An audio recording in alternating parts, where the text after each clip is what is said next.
Hello friends, RJ creation ચેનલમાં તમારા સૌનું હાર્દિક સ્વાગત છે.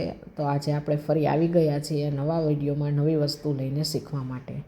આજે હું તમને લેડીઝના જે ટોપ હોય તેમાં હેંગિંગ્સ કે ચામ્સ લટકાવેલા હોય છે એ બનાવતા શીખાવીશ.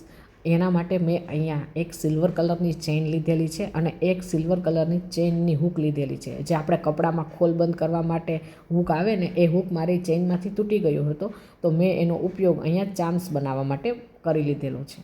તો આ જે ચેઇનની હૂક છે એની એક બાજુએ સિલ્વર ચેઇન ચોંટાડી દેવાની છે ગમની મદદથી, અને બીજી બાજુએ પણ એને ચોંટાડવાની જ છે. અને આની અંદર એક હૂક પોરવી અને પછી ચોંટાડીશું. એટલે અહીંયા આપણું એક નાનકડું લટકણ બનીને રેડી થઈ ગયું છે. તમે જોઈ શકો છો સ્ક્રીન ઉપર. થોડીવાર તેને સુકાવા દઈ પછી જે બીજા ચામ્સ છે, એક છે લોકવાળું અને એક છે હાથીવાળું, તો એ બંનેને જમ્પ રિંગની મદદથી આપણું જે ચેઇનનો હૂક છે ને એના આગળના ભાગમાં જ્યાં મોટો હોલ આવેલો છે ત્યાં આપણે લટકાવી દઈશું. તો આપણું આ નાનકડું ચામ્સ બનીને રેડી થઈ ગયું છે.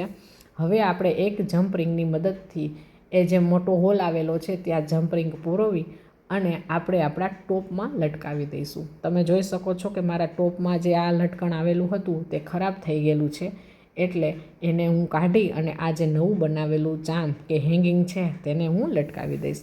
જમ્પ રિંગને ખોલી અને તે ટોપમાં આપણે એને હવે ત્યાંથી લટકાવી દઈશું. પછી જમ્પ રિંગ છે એ બંધ કરી દઈશું, ખુલે નહીં તે રીતે. તો આપણું આ ચામ છે એ ટોપમાં લટકાવાઈ ગયું છે. તમે જોઈ શકો છો કે તેનો લુક કેવો આવે છે. તો મિત્રો, તમે પણ જરૂરથી બનાવજો.